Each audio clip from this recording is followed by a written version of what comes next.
Forcément, la parole est directe avec lui, Mori Kaba, président de AGN et de la coalition APAV. Il est notre invité de prestige en ce mercredi. Bonjour, monsieur Kaba, et bienvenue.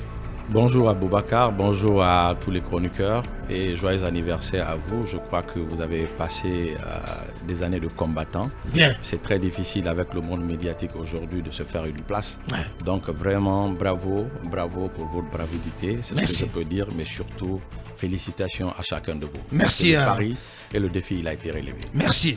Et voilà, moi je voulais commencer par m'interroger ce matin parce que d'habitude vous venez en blanc, en boubou blanc, et dans l'opinion certains vous considèrent comme un émule de feu président Ahmed Sékou Touré. Et qu'est-ce qui se passe? On nous dit aussi que vous voulez lui ressembler, que vous voulez porter, vous voulez faire comme lui, si jamais Dieu vous venait à vous porter à la tête de ce pays. Mais pourquoi en bleu ce matin? Parfait. Je crois d'abord que je vais dire, parce que nous sommes à l'approche du Ramadan, je m'aimerais introduire mon propos par le nom de Dieu, le tout miséricordieux, le très miséricordieux. Bien. Maître du jour de la rétribution, c'est toi seul que nous adorons et c'est à toi seul que nous demandons secours. Ouais. Guide-nous dans le droit chemin, le chemin de ceux que tu as comblés de faveur, non pas ceux qui ont encouru ta colère, ni les égarés. Amen. Donc je souhaite un joyeux ou bien une excellente période de Ramadan à tous les fidèles musulmans. Bien. Mais également je souhaite aussi une bonne fin de carême à nos fidèles chrétiens. Merci. Alors ceci dit, pour répondre d'abord à votre question tout à l'heure là, Ouais. vous savez, je suis un homme qui n'aime pas évoluer dans le doute. Je voulais d'abord enlever un petit couac parce que la dernière fois quand j'étais dans vos studios ici, je crois qu'il y a une question que je devais répondre mais qui n'avait pas été répondue telle qu'elle devait être. Avec sur le foncier. Sur le foncier. Bien. Mais finalement, j'ai jugé utile et nécessaire que c'était l'opportunité d'éclairer la lanterne des gens. Qu'est-ce Bien. que je veux dire? Ouais. En fait, moi, à l'Union africaine, lors de l'agenda 2063 de l'Union africaine, il y a des valeurs que j'ai portées là-bas, il y a des choses que j'ai défendues, notamment la question du développement durable. Parce que, en définition, le développement durable est un développement qui tient compte des besoins des populations d'aujourd'hui, mais sans causer préjudice aux populations à venir. Ouais. Alors, la question foncière, elle est très imminente aujourd'hui en Guinée. Donc, il faut des réflexions poussées parce que, comme je l'ai dit tantôt, je l'ai défendu en Afrique, mais Ouais. il faut aussi défendre dans mon pays. Je m'assume. Qu'est-ce que je voulais dire? J'avais dit que si je venais en tant que député, par exemple, aux élections de 2020, qu'est-ce que je pensais? Je pensais tout simplement qu'il faut réfléchir, non pas d'abord à la gestion des conflits, mais à la prévention des conflits. Parce qu'aujourd'hui, vous allez voir quelqu'un qui est dans un village là-bas, qui ne connaît pas même c'est quoi la valeur d'un hectare, qui ne connaît pas qu'est-ce qui veut dire hectare. Ouais. Quelqu'un se lève, il va le voir. Il n'a jamais vu 5 millions de sa vue. On vient lui montrer 200 millions, il devient fou tout de suite là. Il dit prenez à souhait. Ouais. Alors, qu'est-ce qui se passe? En droit, dans mes cours de droit, il y a ce qu'on appelle la part du lion, le droit léonard. Qu'est-ce que cela veut dire? Un téléphone m'a été envoyé par Kaby des États-Unis, un iPhone qui coûte par exemple 15 millions. Je ne connais pas la valeur de ce téléphone. Aboubacar vient profiter de ma naïveté, il achète ce téléphone à 2 millions. La loi dit que lorsque je m'en rends compte que le téléphone, sa valeur est à 15 millions, je peux poursuivre la personne. Ouais. Alors, qu'est-ce que je veux dire là? Il y a aujourd'hui des personnes qui se sont emparées de beaucoup de terres. Je prends l'exemple de mon oncle, le petit frère de maman, Ouais. Abdou. Je l'ai vu un jour, j'ai dit, Elage, mais attends, toutes les terres que tu as là, mais tu ne sais pas que la façon de l'acquérir est mauvaise? Il dit, j'en suis conscient. J'ai dit, mais pourquoi tu l'as acheté? Ouais. Il dit, parce que l'illégal est devenu normal dans notre pays. J'ai dit, c'est pourquoi tu l'as fait? Il dit, mais bien sûr, parce que tout le monde achète. Ouais. Il dit, donc, il faut réfléchir sur des solutions qui puissent permettre désormais les ayants droit de ne pas essayer d'être expropriés d'une certaine manière. Alors, qu'est-ce que moi j'ai pensé? Ouais. J'ai dit, toute personne qui pose des hectares à la base en tant que coutumier, si vous voulez vendre des terres au-delà de 2 hectares, que ce soit par un décret présidentiel.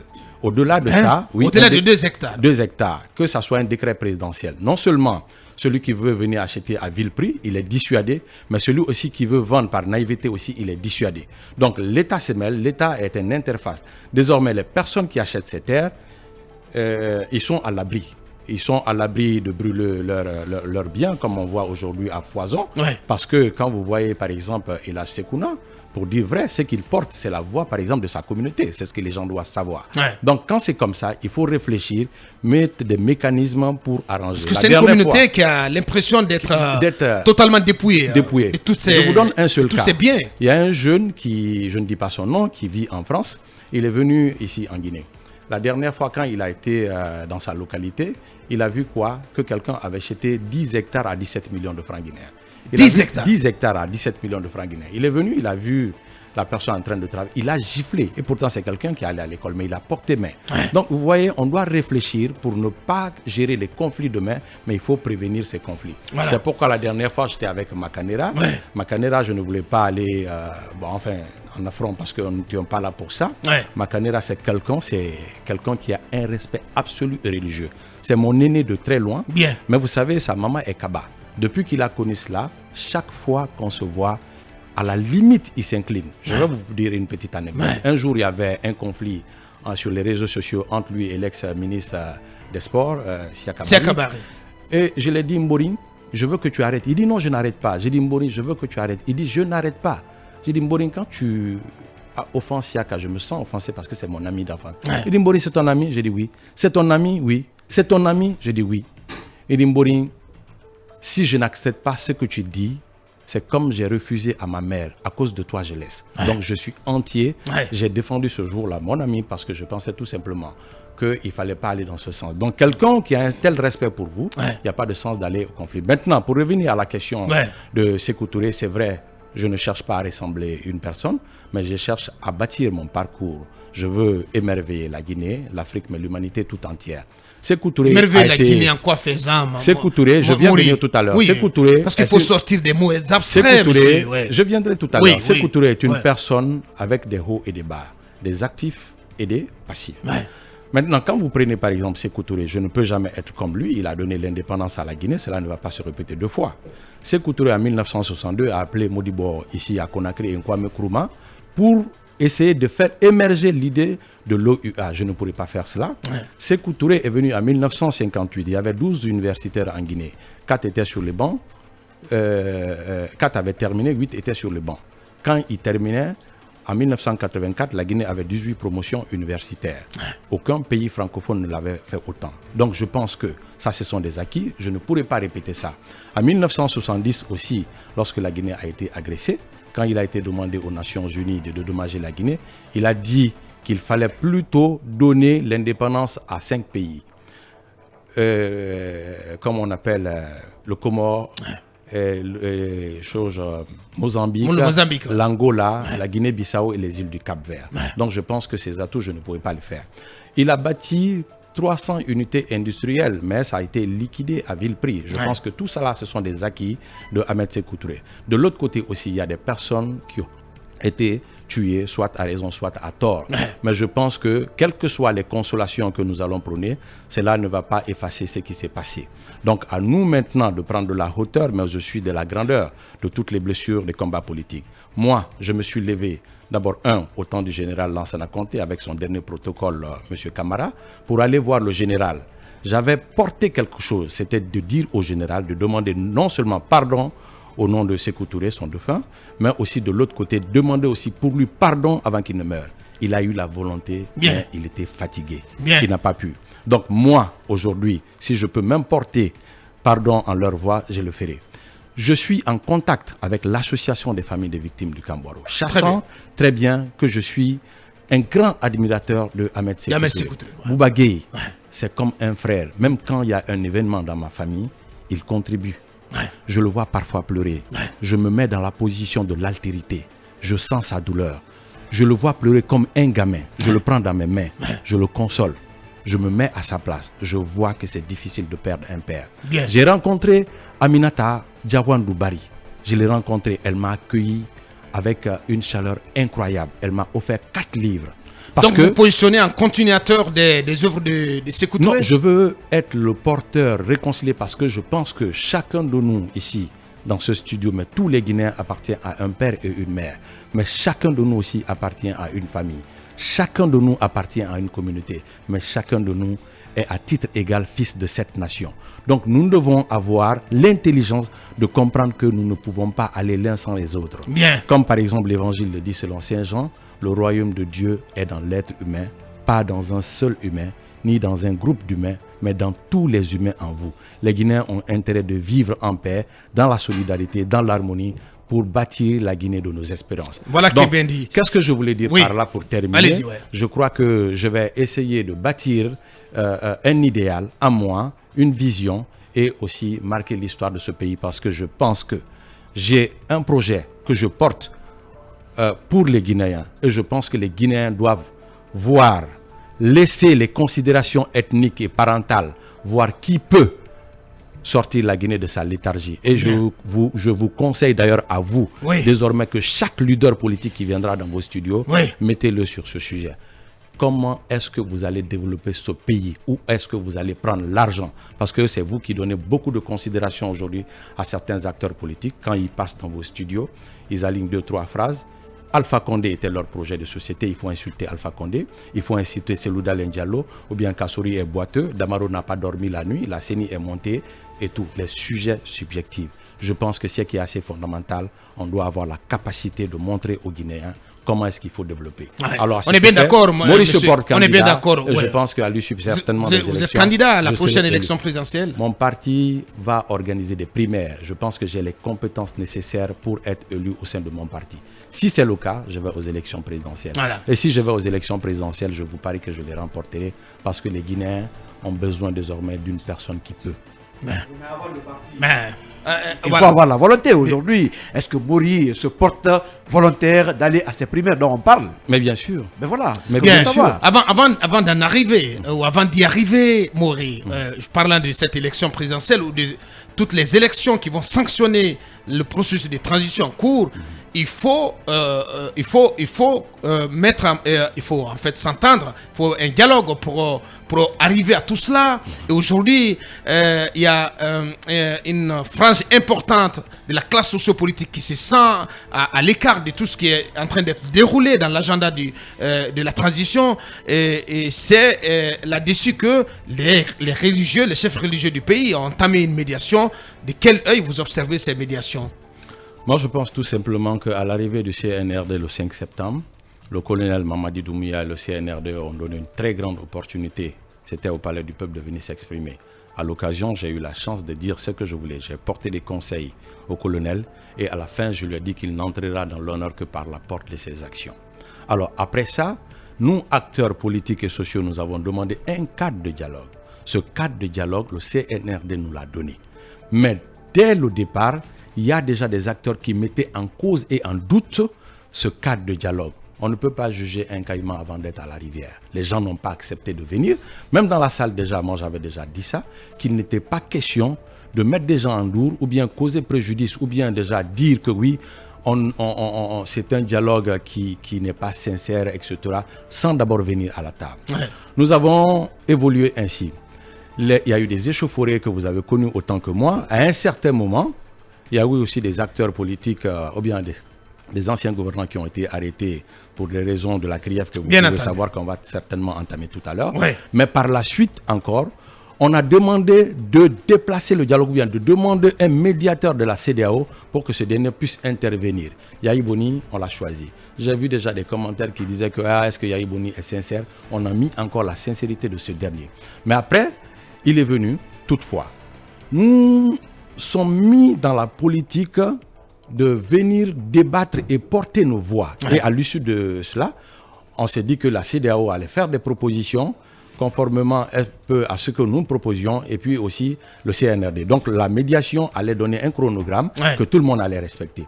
À partir de là aussi, il y a des acteurs qui ont dit qu'ils ne viennent pas aussi rencontrer Yahi Boni. Ouais. Mais la toile s'est chauffée. Finalement, ils ont accepté de venir rencontrer Yahi Boni. Donc, Yahi Boni a écouté tous les acteurs. Il est parti porter cette voix auprès de la CEDEAO. Mais en finalité, qu'est-ce qui va se passer? La CEDEAO et puis le CNRD ont été d'accord sur une question de 2 ans. Ouais, mais je ne vois pas la raison pour laquelle nous, ici encore, on va s'opposer pour aller jusqu'à dire qu'il faut organiser un autre dialogue, mais au-delà de la Guinée. C'est rabaisser la Guinée. La Guinée est la locomotive de l'Afrique. Mais vous n'êtes pas contre la médiation qui est en cours, qui est portée par les religieux. Non, mais je ne suis pas contre de toutes les fois, parce que moi, je suis quelqu'un foncièrement respectueux des opinions des autres. J'ai mon opinion. Bien. Je respecte aussi les opinions des autres. Mais je pense que, toutefois, la Guinée, d'abord, comme tous les pays sérieux, doit évoluer dans un cadre de dialogue permanent. Qu'il y ait crise ou pas, je l'ai toujours dit, même avant l'arrivée du CNRD, Bien. je l'ai dit que le cadre de dialogue doit être permanent dans un pays. Oui, mais sauf Bien. que Nico, si tu permets, voilà, on va prolonger tout à l'heure le débat. Pour l'heure, nous marquons cette petite transition. Parler d'autres sujets, voilà, je veux passer la parole au cabinet Talibé. Est-ce que vous êtes en campagne, Mouri? Parce que je sens que vous êtes déjà en campagne pour la présidentielle. Et vous êtes comme un homme qui se dit, voilà, il est temps de partir. Et il faut se lever tôt. Voilà, vous ne regardez pas les chicaneries politiques du moment. Vous dites, vous faites comme un certain Macky Sall, comme d'autres, pendant que les autres sont dans des querelles, des clochers. Vous êtes sur le terrain, vous vous préparez, vous prenez date pour le rendez-vous final, le rendez-vous au sommet. Parfait. Est-ce que c'est de cela qu'il est question dans votre agenda en ce moment? C'est de cela qu'il s'agit parce que nous avons été parler aux Guinéens. Je crois que c'est le plus important. Il faut aller dans les milieux urbains, parler aux Guinéens, leur faire des propositions. Et je crois que nous irons sur l'ensemble des 245 857 km². Très bien. Parce qu'on veut gouverner la Guinée et les Guinéens. Alors, au-delà de cela aussi, ces derniers temps, il y a des... Vous considérez comme le prochain? Je suis optimiste. Ce n'est pas aujourd'hui que je l'ai pensé. Vous savez que c'est quelque chose que j'ai commencé à concevoir très longtemps parce que qui veut aller loin prépare une belle monture. Très bien. Donc, alors, moi, je crois que même récemment, j'ai fait des déplacements aussi au-delà de la Guinée. Il y a des personnes qui se sont intéressées à ma personne, à ce que je dis, à ce que je propose, au-delà de nos frontières, qui sont prêts à apporter des milliards pour soutenir ma vision, mon idéal et puis aussi ma candidature pour devenir le prochain président de la République de Guinée. Pourquoi pas? Voilà.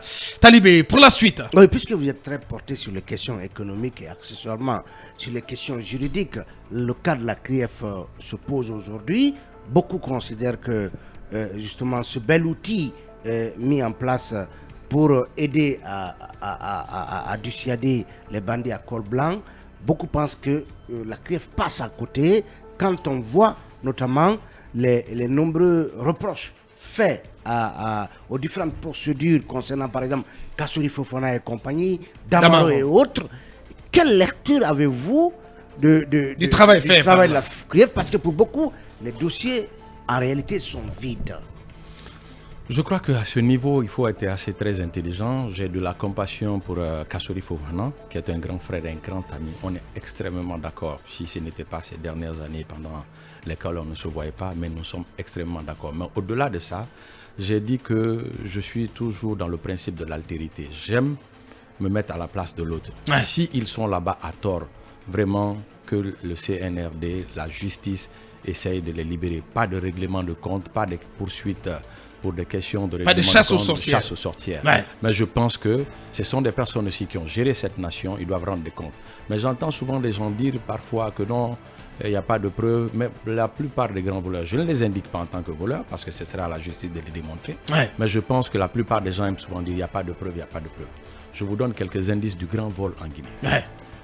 Dans le domaine minier.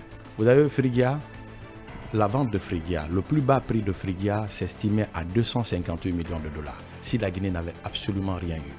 Maintenant, qu'est-ce qui va se passer? Il y a des personnes qui ont la responsabilité d'engager l'État.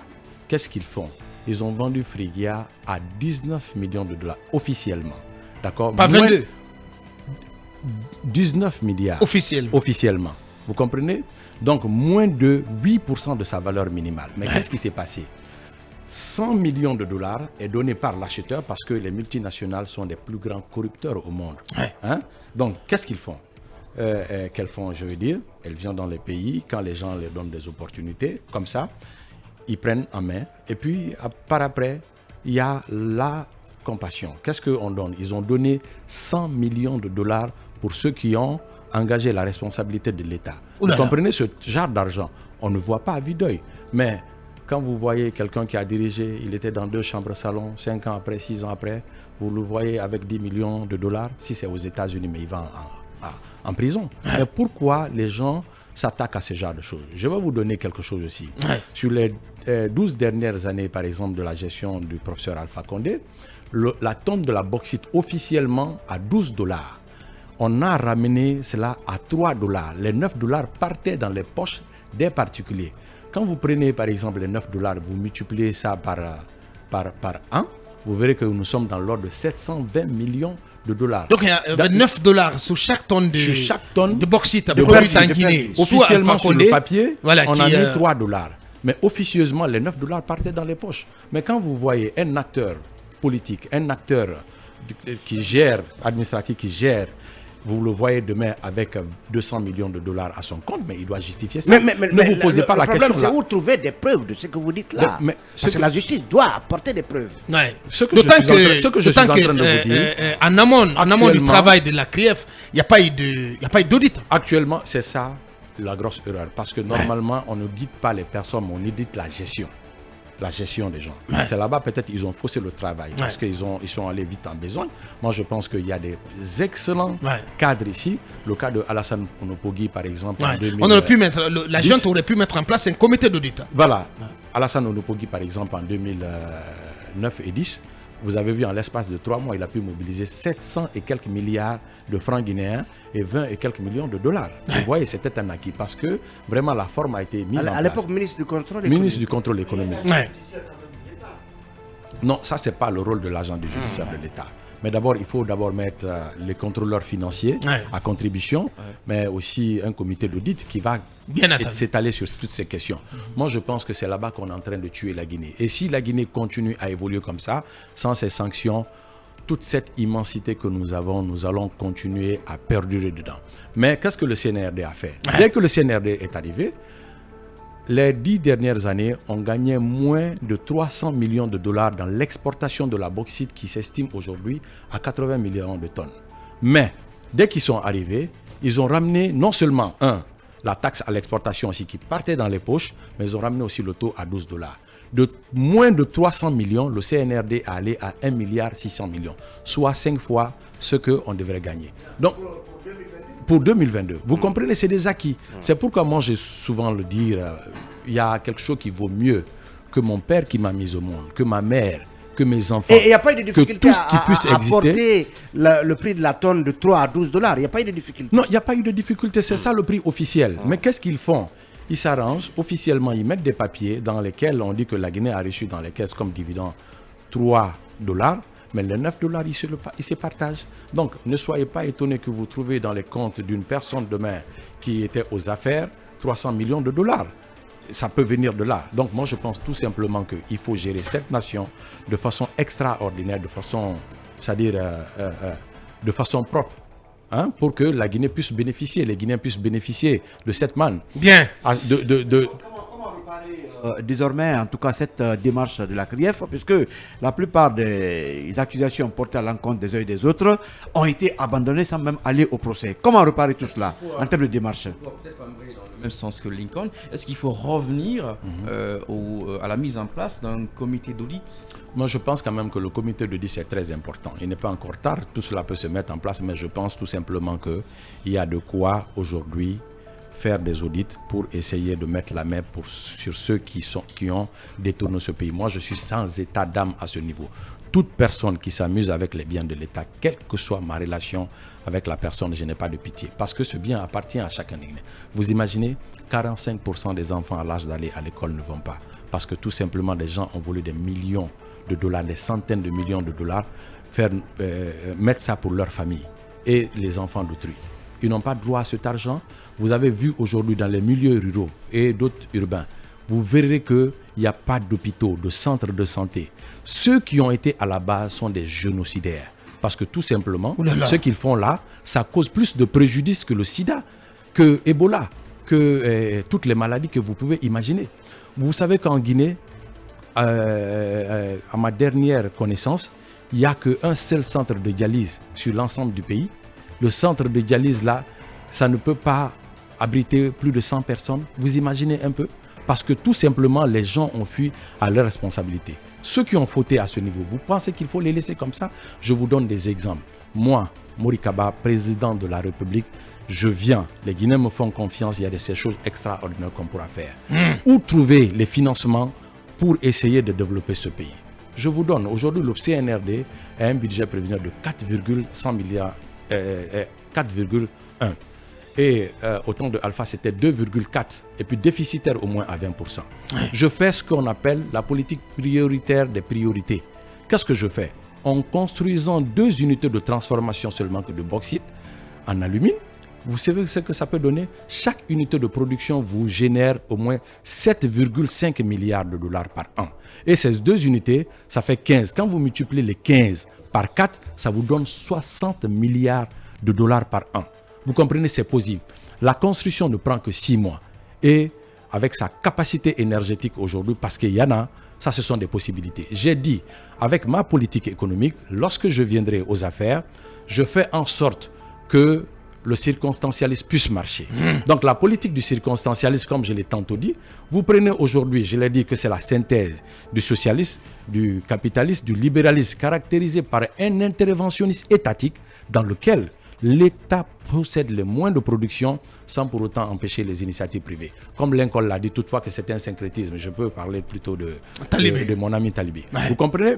Donc à ce niveau, aucun pays sérieux au monde, vous ne verrez l'exploitation de l'or appartenir au secteur privé. Il n'y en a pas. Ça doit appartenir à l'État. Vous savez que le secteur aurifère génère plus de 10 millions de dollars par an en Guinée. Ça doit appartenir à l'État. Un État qui veut se développer. Un État qui veut aller de l'avant, il est jaloux, il est égoïste, il est protecteur. Vous ne pouvez pas imaginer que dans le domaine de la téléphonie aujourd'hui, Orange, ce qui s'estime, génère plus de 2 milliards de dollars par an. Mais le budget prévisionnel de la Guinée au temps de professeur Alpha Condé ne générait pas 2 milliards. Vous comprenez? Parce que dans ce temps, Orange est là. Vous réveillez la Sotelgui. La Sotelgui se réveille. Orange Money qui fait plus de 700 millions de dollars, vous prenez, vous mettez dans le portefeuille. 700 millions de dollars. 700 millions de dollars. Les téléphonies qui sont là, ils sont là dans le cadre de la téléphonie, mais pas dans le cadre de la monnaie électronique. Ça doit appartenir à l'État. Donc 700 millions de dollars. Donc vous comprenez? Mais là, il y a un risque. Orange appartient avec de telles options. Il y a un risque que vous glissez vers. Certains. C'est de nationaliser les entreprises si on vous suit.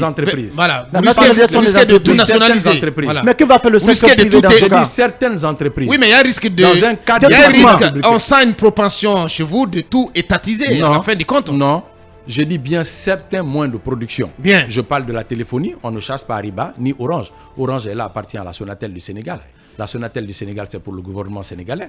Le pays de Sékou Touré, sucé par le pays de Senghor, c'est une aberration. Vous comprenez?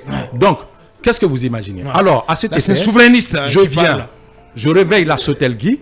Et tout de suite, là, c'est ce qu'Alpha Condé a essayé de faire, c'est ce que le CNRD tente de faire. Orange Money vient dans le portefeuille de l'État. Non, plutôt le mobile money. Non, de façon générale. La monnaie électronique hein. vient dans le portefeuille de l'État. L'État monopolise ça complètement. Je vous ai parlé de la banque. Avec ça, par exemple, si vous regardez le projet de société, l'agriculture, tout ce que vous pouvez imaginer est pris en compte. À partir de là, vous avez les moyens de votre politique. Je vous prends par exemple les jeunes universitaires aujourd'hui. Quand vous avez vu le CNRD a interdit la vente des médicaments, mais ils n'ont pas essayé de mettre quelque chose à place. Sinon, c'est une excellente idée. Qu'est-ce qu'on fait?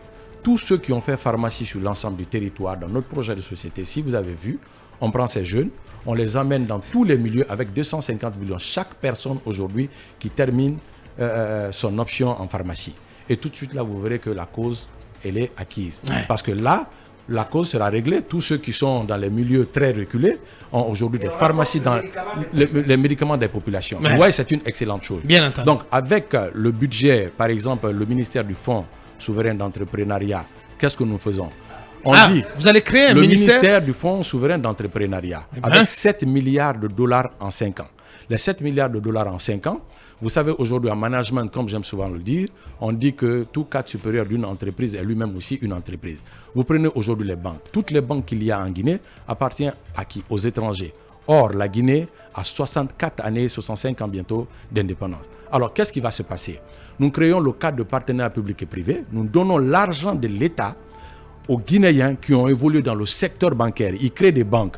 Le taux d'intérêt qui oscille aujourd'hui entre 16 et 18%, c'est énormissime pour les emprunteurs. Ça étouffe. Donc, qu'est-ce Ça qu'on tue fait? même les entreprises. Ces Guinéens, Ouais. ils créent ces banques, ils ramènent le taux d'intérêt à 4,5 milliards. Lorsque cela s'est fait, toutes les banques étrangères seront obligées de s'aligner. C'est-à-dire on ne chasse pas quelqu'un, Sauf mais il faut faire avec sauf beaucoup qu'à ce d'intelligence. niveau, la faute n'est pas aux banques étrangères, c'est plutôt Non, la la banque faute- centrale. Parce que c'est le taux directeur de la banque centrale C'est qu'il ce que faut, je- c'est ce il que faut je veux maîtriser. dire. Voilà. C'est ce que je veux dire. Vous savez, la Guinée a été étouffée par qui? Par ses cadres, les gens qui sont allés à l'école. C'est pourquoi il faut réfléchir, donner des solutions qui puissent permettre aux Guinéens de finir avec cette histoire. Bien. Donc nous allons dans le cadre de l'agriculture, l'élevage. Vous avez vu aujourd'hui des gens, des fermiers qui ont perdu beaucoup d'argent parce que et tout simplement ils n'ont pas eu d'assistance.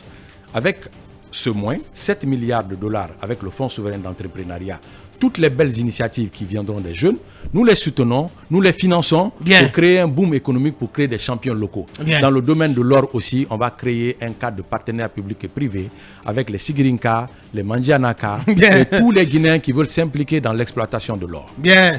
Mori Kaba, oui, président du AGN. Je ne sais pas si vous avez quelque chose à placer, parce qu'on a largement débordé déjà. Non, je voulais dire que vous dites que vous allez pouvoir créer 250 000 emplois au sein de la fonction publique avec à la clé $800 par mois pour chaque employé. C'est la chose la plus facile parce que vous venez de voir tout à l'heure ce que je viens de démontrer en termes de mobilisation de recettes. Bien. Nous étions à plus de 70 milliards de dollars. Mais quand vous prenez 100 millions de fonctionnaires, j'ai dit tout à l'heure, plus de 100 000 fonctionnaires, vous partez à 250 000 fonctionnaires, soit une augmentation de 150%. Vous prenez ces fonctionnaires-là, vous payez tout le monde à $800, cela correspond en 5 ans à 12 milliards. Mais Bien. l'argent que je viens de On va mobiliser prolonger tout le à l'heure, débat. Bien. l'argent Merci. que je viens de mobiliser Merci. tout à l'heure. Voilà. Quand vous déduisez 12 milliards dans 60 milliards, il vous reste combien? 58 milliards. Merci. 48 milliards. Merci à C'est vous. des choses plus faciles à faire, mais Merci. il faut avoir Il un faut- homme courageux, Ouais. audacieux, Il faut avoir un leadership. Il faut avoir une qui a vision. de la vision, il Bien. connaît les enjeux géopolitiques et géoéconomiques mondiaux. Eh bien, et Mori lui- Kaba se met dans cette posture, Ouais. veut tout simplement qu'il atteigne cet objectif avec l'aide des uns et des autres, mais avec l'aide de Dieu. Bien entendu, voilà. Et Mori Kaba, voilà, président de AGN, qui a une vision qu'il propose au peuple de Guinée. Et au bon venu, on verra bien comment le peuple de Guinée répondra à son appel. Et on espère pour lui, voilà, qu'il sera, voilà, pourquoi pas, au grand rendez-vous de l'histoire. Merci, Monsieur Kaba. Merci d'avoir répondu à notre invitation. Ce fut un plaisir. Bien. Merci à vous tous, merci à nos équipes, à la régie, à la transmission. On sera ensemble encore demain pour continuer l'aventure avec d'autres invités. Nous aurons la possibilité d'interroger le ministre de la Justice et des Droits de l'Homme sur le rapport des États-Unis. Charles White sera au téléphone d'Amirador demain, Dr Makali Traoré également. Bien des choses à découvrir. Merci de l'attention. Restez sur FIM FM, le programme continue. Au revoir. FIM FM, FIM 24. Mirador, la grande messe de l'investigation journalistique, la plus grande tribune politique de la Guinée, avec Aboubacar Diallo, Talibé Bari, Mamadou Ouri Diallo, Akoumba Diallo, Kabinet Fofana, Ibrahima Lincoln Souma, Mamadou Diambalde.